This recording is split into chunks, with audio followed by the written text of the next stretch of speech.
नमस्कार दोस्तों, जिया डिफेंस में आपका स्वागत है। दोस्तों, हथियारों के क्षेत्र में टर्की ने एक और मील का पत्थर हासिल किया है। दोस्तों, तुर्की के मानव रहित जेट बायकटार किजलेमा और ड्रोन अंकीची ने फॉर्मेशन फ्लाइट का संचालन किया है। दोस्तों, टर्की के स्वदेशी मानव रहित लड़ाकू विमान बायकटार किजलेमा ने अपने उड़ान परीक्षण अभियान में एक और मील का पत्थर हासिल किया है। दोस्तों, विकासशील कंपनी बाइकर के एक बयान के अनुसार अभियान योजना के अनुसार आगे बढ़ रहा है। दोस्तों, देश के पहले मानव रहित फाइटर जेट बायकटार किजलेमा ने उत्तर पश्चिम टेकीरडार प्रांत के कोरुल जिले में अकीनी flight training and test centre में 9वीं और 10वीं उड़ान परीक्षणों के दौरान सफलतापूर्वक बाइकर के बायकटार अंकीची मानव रहित लड़ाकू हवाई वाहन यूसीएवी के साथ एक फॉर्मेशन फ्लाइट का संचालन किया। यह पहली बार चिन्हित करता है कि 2 मानव रहित हवाई वाहन फॉर्मेशन फ्लाइट में एक साथ उड़े गए। दोस्तों, बायकटार किजलेमा परियोजना, जिसने सफलतापूर्वक 2 प्रोटोटाइप का उत्पादन किया है, वर्तमान में विकास और उत्पादन के चरण में है। टेकन फेस्ट 2023 इवेंट के हिस्से के रूप में जनता को 27 अप्रैल से 1 मई तक अतातुर्क हवाई अड्डे पर विमान देखने का अवसर मिलेगा। बाइकर ने 2024 तक राष्ट्रीय मानव रहित युद्धक विमान का बड़े पैमाने का उत्पादन शुरू करने की योजना बनाई है।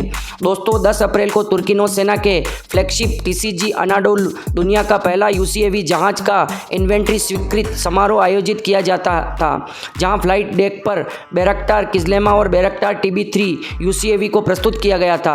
2025 में टीसीजी अनादोलू से उड़ान परीक्षण शुरू करने की योजना के साथ बायकटार किजलेमा मानव रहित लड़ाकू विमान का दूसरा प्रोटोटाइप इस कार्यक्रम में प्रदर्शित किया गया था। दोस्तों, 17 अप्रैल को टीसीजी अनादोलू जहाज और बायकटार किजलेमा और बायकटार TB3 को इस्तांबुल सरियाबुरनु पोर्ट पर सार्वजनिक यात्रा के लिए खोला गया। हजारों लोगों ने नाव का दौरा किया और उड़ान डेक पर विमान को देखने का अवसर मिला। दोस्तों, 2021 में बाइकर ने अपनी इक्विटी पूंजी द्वारा पूरी तरह से वित्त पोषित बायकटार किजलेमा परियोजना शुरू की। 14 नवंबर 2022 को बायकटार किजलेमा पूंछ संख्या TC OJW के साथ कोर्लू में अंकीनी उड़ान परीक्षण और परीक्षण केंद्र में स्थानांतरित किया गया था। सफल जमीनी परीक्षण के बाद विमान ने 14 दिसंबर 2022 को अपनी पहली उड़ान भरी। बायकटार किजलेमा ने केवल 1 वर्ष के रिकॉर्ड समय में आसमान में उड़ान भरी। हाल ही में विमान ने 18 से 20 अप्रैल के बीच 4 उड़ानों सहित 8 उड़ानों संचालित करके एक बड़ी उपलब्धि हासिल की। इन उड़ानों के दौरान विमान ने अपने लैंडिंग गियर के वापस लेने के साथ उच्च गति पर सफल सिस्टम पहचान और पैंतरेबाजी परीक्षण किया। दोस्तों, बायकटार किजलेमा इन परीक्षणों में 630 किलोमीटर प्रति घंटा, जिसे 390 मील प्रति घंटा भी कहते हैं, की गति तक पहुंचाया गया। दोस्तों, हवा से हवा में मुकाबला।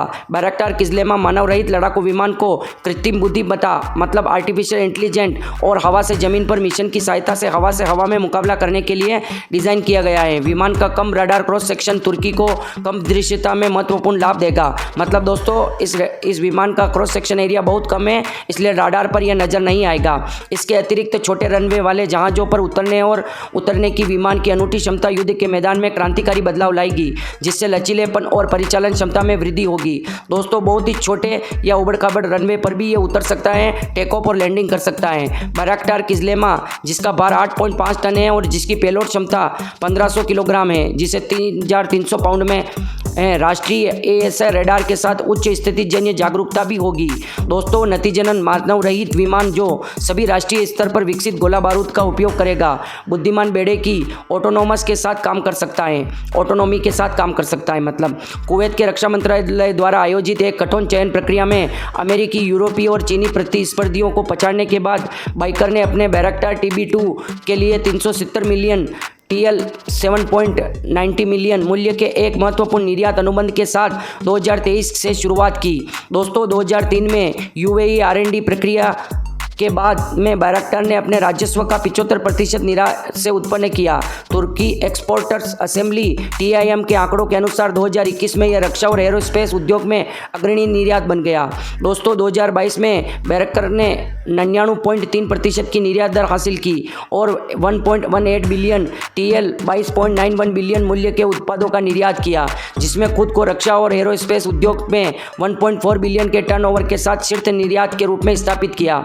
आज तक बायरक्टर ने अपने बैरक्टार TB2 UCAV के लिए 28 देशों के साथ और इसके बैरक्टार अंकीची के लिए 6 देशों के साथ निर्यात समझौते पर हस्ताक्षर किए हैं, जिनमें मानव रहित हवाई वाहनों के क्षेत्र में एक अग्रणी प्रवर्तक और निर्यातक के रूप में अपनी स्थिति और मजबूत किया है। दोस्तों, टर्की भारत से आगे कैसे निकल गया है मैं आपको समझाता हूं।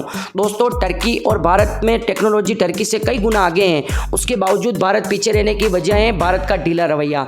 दोस्तों, भारत को प्राइवेट कंपनियों को मौका नहीं देना है। अब दोस्तों मोदी सरकार ने आई है, इन्होंने प्राइवेट कंपनियों को मौका दिया है, फिर भी दोस्तों इस तरह से हम प्राइवेट कंपनियों का उपयोग नहीं कर पा रहे हैं जिस तरह से टर्की कर रहा है। दोस्तों, हमें HAL अभी तक हमारे LCA तेजस MK1 की डिलीवरी नहीं कर पाया है। उसके बाद दोस्तों हमारे को MK विमान का प्रोटोटाइप की आवश्यकता है, TEDBF की आवश्यकता है, अनमैन एयरक्राफ्ट घातक UCAV की भी अभी प्रोटोटाइप बनाना बाकी है, और भी बहुत सारे हथियार में। दोस्तों, आपको जानकर आश्चर्य होगा कि टर्की और भारत ने high altitude long endurance drone बनाना साथ में चालू किया था 2010 से। भारत आज तक दोस्तों अपने रुस्तम 2 और Archer high altitude long endurance drone को अभी तक बनाने में लगा हुआ है। पूरी सफलता भारत को नहीं मिली है। ये कहा जा रहा है कि जब अमेरिका MQ-9 प्रीडेटर ड्रोन की टेक्नोलॉजी ट्रांसफ़र करेगा तब भारत में जो कमियां हैं वो पूरी हो जाएगी और भारत पूरी तरह से high altitude long endurance drone बना पाएगा। दोस्तों, इसमें कोई दो राय नहीं। टेक्नोलॉजी की कमी हो तो हम टेक्नोलॉजी ट्रांसफ़र कर सकते हैं, टेक्नोलॉजी को डेवलप कर सकते हैं, पर दोस्तों अगर ये कमी हो हमारे पास कि हमारा ढीला रवैया हो, हम HAL के पर निर्भर हो केवल एक कंपनी पर जो घातक UCAV भी बना रहा है, HAL FT42 भी बना रहा है, तेजस MK1 भी बना रहा है, MK भी बना रहा है, TEDBF भी बना रहा है, तो एक ही कंपनी सारे एयरक्राफ्ट नहीं बना सकती। दोस्तों, हमारा रवैया चेंज करना होगा। जिस तरह से हमने L&T कंपनी को हमारी तोप बनाने के लिए कहा था और उन्होंने कितनी जल्दी समय से पहले हमारे को पहले दे दी थी, तो इसी तरह भारत को ड्रोन के लिए भी भारत की प्राइवेट कंपनियों को टेक्नोलॉजी ट्रांसफ़र करनी पड़ेगी, DRDO को, न कि HAL को। दोस्तों, इससे कंपटीशन बढ़ेगा और एक से एक कंपनियां बढ़ चढ़कर हिस्सा लेगी और प्राइवेट कंपनियां अपनी क्षमता को मनवाए रखने के लिए जल्दी से जल्दी हथियार भारत की आर्मी और एयरफोर्स को टेस्ट के लिए भेज देगी। तो दोस्तों, आपकी क्या राय है? क्या भारत को इसी तरह से आगे बढ़ना चाहिए या भारत दोस्तों अभी आपको एक और बात बताता हूँ दोस्तों, हमारा तेजस एयरक्राफ्ट 30 साल से बन रहा है, वो कोई बात नहीं, उसके बाद भी दोस्तों हमारा तेजस एयरक्राफ्ट बन के हमारे पास डिलीवर हो चुका है। उस समय टर्की सोच रहा था कि हम भी ट्रेनर एयरक्राफ्ट बनाएंगे। दोस्तों, अपने प्रोटोटाइप की उड़ान परीक्षण सफलतापूर्वक पूरी कर ली है और उसमें और जो हमारे तेजस एयरक्राफ्ट में उनमें सेम इंजन का उपयोग हो रहा है। उसके बाद दोस्तों घातक UCAV का प्रोटोटाइप हमारे बाद बनाने लगा, उसने रोल आउट कर लिया। हमारे बाद अनमैन एयरक्राफ्ट का अभी तक हमारे पता ही नहीं है, उसने 5th जनरेशन और 6th जनरेशन एयरक्राफ्ट बना लिया दोस्तों, और उसका उड़ान परीक्षण आज अंकीची ड्रोन के साथ कर लिया। तो दोस्तों, हमारे को कुछ करना होगा और हमारे को टर्की से आगे बढ़ना होगा, क्योंकि हमारे को 2 फ्रंट वार का खतरा है। चाइना और पाकिस्तान से लोहा लेना है। आपकी क्या राय है? हमारे लिए महत्वपूर्ण है, कमेंट बॉक्स में जरूर लिखें। जय हिंद, जय भारत।